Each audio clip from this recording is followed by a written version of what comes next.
Picture this. It's a rush hour on a foggy autumn morning, let's say around 8:17 a.m, and a local service pulls into the station. You get on board the train, but you don't know that the ticket you just bought was also your ticket to heaven. Okay, that last bit was a bit cheesy, but that's exactly what happened 70 years ago at Harrow Wealdstone Station in London.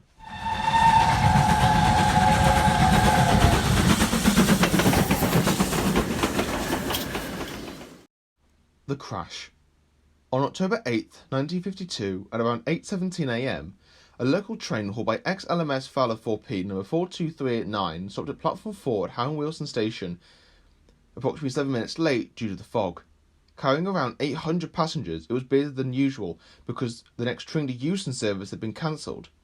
As scheduled, it had travelled from Tring on the slow line, switching to the up-fast line just before Harrow Wealdstone to keep the slow lines to the south of the station clear for empty stock movements.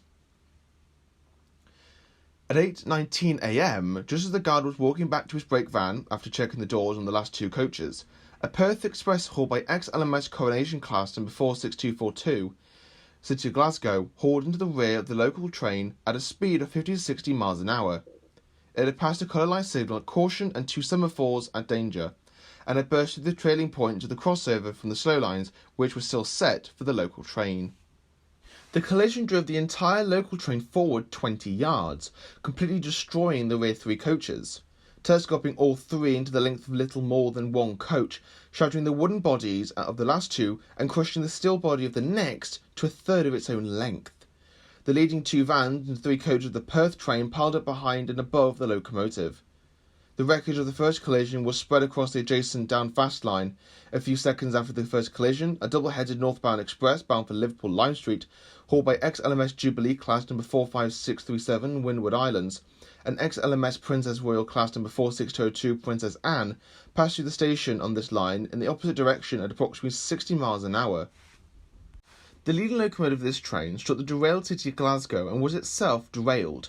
The two locomotives from the Liverpool train were deflected left, mounting the platform, which they ploughed across diagonally before landing on their side on the adjacent DC electric line, one line of which was short-circuited by the wreckage. The other line had its electric current quickly switched off by the signalman, thus preventing any further collisions. The leading 7 coaches plus a kitchen car from the Liverpool train were carried forward by momentum, overriding the existing wreckage and piling up above and around it. Several of these coaches stood at the underside of the station footbridge, tearing away a steel girder. 16 vehicles, including 3 coaches, 2 bogie vans and a kitchen car, were destroyed or severely damaged in the collisions. 13 of these were compressed into a compact heap of wreckage, 45 yards long, 18 yards wide and 6 yards high. The Perth locomotive was completely buried under the pile of the wreckage. Aftermath. The first emergency response arrived at 8:22 a.m, with the fire brigade, ambulance and police services being assisted by doctors and a medical unit from the United States Air Force, which were based 5 miles away at RAF South Ulislip. This included Abby Sweetwine, an African-American nurse who became known as the Angel of Platform 6. Help was accepted by the Salvation Army, the Women's Voluntary Service and local residents. The first loaded ambulance left at 8:27 a.m, and by 12:15 p.m, most of the injured had been taken to hospital. The search for survivors continued until 1:30 the following morning. All 6 lines running through the station were closed, including the undamaged slow lines to allow the injured access to ambulances that left from the goods yard. The slow lines reopened at 5:32 a.m. the following day. The electric lines were used by cranes to remove both the Jubilee and the Princess Royal as well as some coaches, and was reopened at 4:30 a.m. on October the 11th, 3 days after the incident. The fast lines were reopened with a speed restriction at 8 p.m. on October 12th, with a temporary footbridge opening the same evening. There were 112 fatalities, including the driver and the fireman of the Coronation Class, and the driver of the Jubilee, which was the lead engine of the Liverpool Express, by the way. Of these, 102 perished at the scene, and the remaining 10 died later in hospital from their injuries. Of the 109 passenger fatalities, at least 64 occurred in the local train, 23 in the Perth train, and 7 in the Liverpool train. The remaining 14 were unclear, but some of the fatalities may have been standing on the platform and hit by the derailed locomotives of the Liverpool train. A total of 340 people reported injured, 183 people were given treatment for shock and minor injury at the station, and the other 157 were taken to hospital, of whom 88 were hospitalised. Legacy. The accident accelerated the introduction of British Railways' new Automatic Warning System, or AWS for short, which had received scepticism from some injury expenditure prioritising experts who theorised more lives would be saved by installing more track circuits and colour light signals. By 1977, one-third of BR's tracks had been fitted with AWS. After the accident, experts criticised the local layout of the track. The Tring train had to wait on the fast line to keep the length of the rods between the points and the signal box down. The junction between slow and fast lines lay beyond the station, and therefore the junction was changed in 1962. A memorial plaque for the disaster was revealed in 2002 to mark the 50th anniversary of the accident. A mural was painted along the bordering road, featuring scenes from Wealdstone's history by children from local schools and dedicated to the victims' memory. The fate of the locomotives. In this section, we will go over what happened to the locomotives after the crash.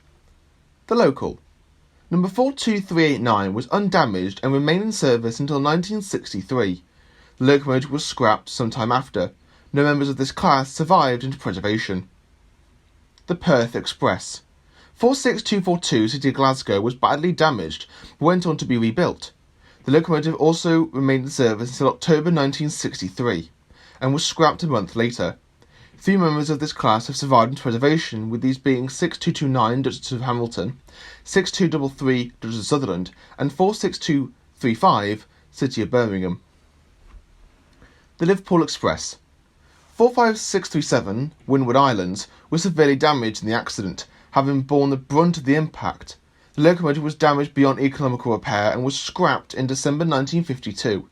4 members of this class survived into preservation, with these being 5593 Colhapper, 45596 Bahamas, 45690 Leander, and 45699 Galatea.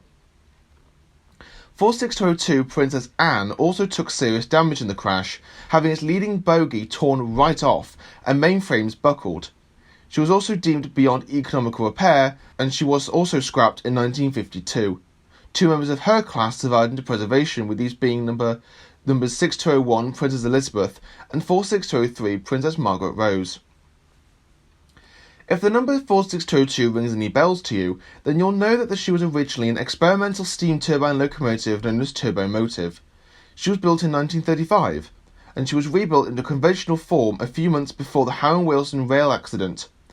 The loss of 462 led to the introduction of the BR Standard Class 8P Pacific, an experimental 3-cylinder 462 numbered 71,000 and named Duke of Gloucester, whom still survives into preservation.